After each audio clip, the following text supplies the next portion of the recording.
বন্ধুসকল এখন জংগল আৰু এটা ৱাকিটকিৰ কাহিনী বৰ বেলেগ এখন মাষ্টাৰপিচ সিনেমা আহি গ'ল মালায়ালাম ইণ্ডাষ্ট্ৰীৰ ফালৰ পৰা।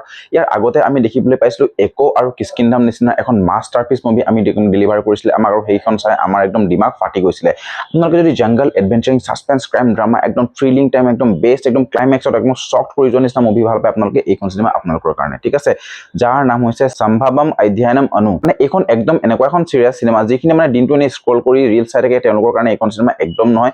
এইখন চিনেমা একদম মানে পিয়ৰ চিনেমা লভাৰৰ কাৰণে হয়। যিখন চিনেমা থাকে ন, যিখন চিনেমা চোৱাৰ পিছত আপোনালোকে একদম এক্সপ্লেনেশ্যন বিচাৰি ইউটিউবত একদম চাৰ্চ কৰি শেষ কৰি পেলাই সেইখন চিনেমা একদম তেনেকুৱা কেটেগৰীৰ হয়। তো বন্ধুসকল স্বাগতম জনাইছোঁ মোৰ ইউটিউব চেনেল আছামিজ ৰিভিউলৈ, আৰু বলক বেছি দিনৰ কৰি ভিডিঅ' আৰম্ভ কৰোঁ। বন্ধুসকল 2 ঘণ্টা 10 মিনিট এটা সময় দিব লাগিব এইখন চিনেমা আপোনালোকক চাবৰ কাৰণে ঠিক আছে, আৰু ইয়াৰ হিন্দী ডাবিং বহুত বেছি ভাল হৈছে, আৰু আপোনালোকে বহুত বেছি কষ্ট কৰিব নালাগে। বৰ্তমান এইখন হটষ্টাৰতে আছে, একদম ভাল কোৱালিটি ঠিক আছে। আপোনালোকে এইখন চাৱাৰ সময়ত একদম পেন পেপাৰ পুৰা লৈ লওক বহি, কাৰণ লিখি যাব লাগিব নোট, কাৰণ স্কিপ কৰিব নোৱাৰে ইমানেই ডিটেইলিং মুভি। আপোনালোকে চিনেমাখন চাওঁতে গোটেই পাজল কৰি দিব, মগজটো একদম আপোনালোকক চিৰ ফাৰ কৰি শেষ কৰি দিব। আপোনালোকে কানেক্ট কৰি থাকিব লাগিব যে ইটো চিনেমাত এইটো কেনেকৈ হ'ল, কি হ'ল বস্তুটো। আপোনালোক এনেকুৱা টাইম লুপত ঘূৰাব এইখন চিনেমা যে আপোনালোকে যদি আছে ধুবুৰীত পাই যাব একদম তিনচুকীয়া। আচলতে এনেকুৱা চিনেমা কিছুমান ওলাব লাগে ন, যিখিনি চিনেমাই আমাৰ মগজৰ লগত বেছি চেৰগানি কৰে, কাৰণ আমি চিনেমাখন শেষ হৈ যোৱাৰ পাছতো যেতিয়া এণ্ডিং এক্সপ্লেনেশ্যনটো আমি বহুত দেৰি ভাবি থাকিব লগা হয়, আমি আকৌ পুনৰ ষ্টাৰ্ট কৰিব লগা হয়, যেতিয়া চিনেমাৰ চিনটো পাৰ হৈ যায় আকৌ আনি পেলাই আমি চাব লগা হয় যে ভালদৰে বুজিবৰ কাৰণে। তো তেনেকুৱা চিনেমা বহুত বেছি নগণ্য হয় আমাৰ দৃষ্টিত ঠিক আছে, আৰু এইখন তাৰ ভিতৰতে পৰে।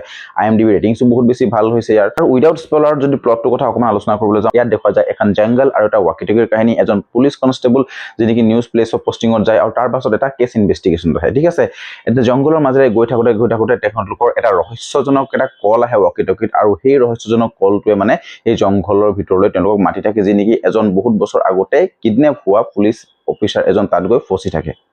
আৰু একদম ডাঙৰ চবতছে ৰহস্যময় কথা কি গম পায়নে, সেই ওচৰে পাজৰে মানুহে বা সেই জংঘলখনত এনেকুৱা এটা অবিশ্বাস বা এনেকুৱা এটা বিশেষত্ব আছে কি, সেই জংঘলখনত যোনজন মানুহ যায়, যেতিয়া যায় আৰু কেতিয়াও ঘূৰি নাহে, তাত এনেকুৱা ধৰণৰ এটা মানে আশ্চৰ্য শক্তি আছে যি নেকি তাত সোমাই যোৱাৰ পাছত, জংঘলখনত সোমাই যোৱাৰ পাছত আৰু কেতিয়াও ঘূৰি অহা নাই। যি নেকি বহুত বছৰ আগতেও যিখিনি গৈছে সেইখিনিও অহা নাই, আৰু বৰ্তমানে যিখিনি জংঘলত গৈছে সেইখিনিও অহা নাই। এই চিনেমাখন সেই বস্তুটো বহুত বেছি দেখাইছে।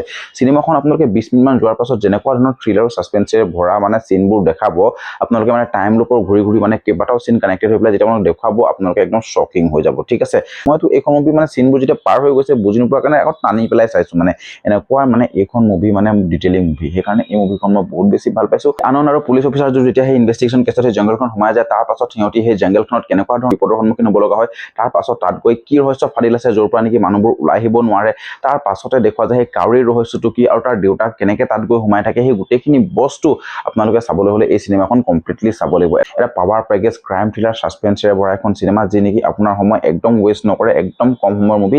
আৰু ইয়াৰ বাজেট কিমান গম পায়নে, এজ পাৰ ৰিপৰ্টছ ইয়াৰ বাজেট মাত্ৰ 2 কোটি টকা। আৰু 2 কোটি টকা চিনেমা আজিকালি আমাৰ অসমতো বনায়, কিন্তু তাৰ প্ৰডাকশ্যন কোৱালিটি বা তাৰ ভিজুৱেলছ পিনি চাওক আৰু ইয়াৰ চিনেমেটোগ্ৰাফি চাব, একদম আউটষ্টেণ্ডিং। মানে যিটো মানে জংঘলৰ যিটো নেচাৰ দেখায় সেইটো বহুত বেছি ভাল। যদি বেকগ্ৰাউণ্ড মিউজিকত হৰৰ ইয়াৰ টাৰ্কা দিছে, সেই বস্তুটো বহুত বেছি ভাল লাগে। স্পইলাৰ একো নিদিওঁ, কিন্তু মই এটা ৱৰ্ড ইউজ কৰিছোঁ যে পৰ্তুগিজৰ এটা ইয়াতে মানে চেপ্টাৰ দেখুওৱা হৈছে, সেই বস্তুটো আপোনালোকে আউটষ্টেণ্ডিং পাব।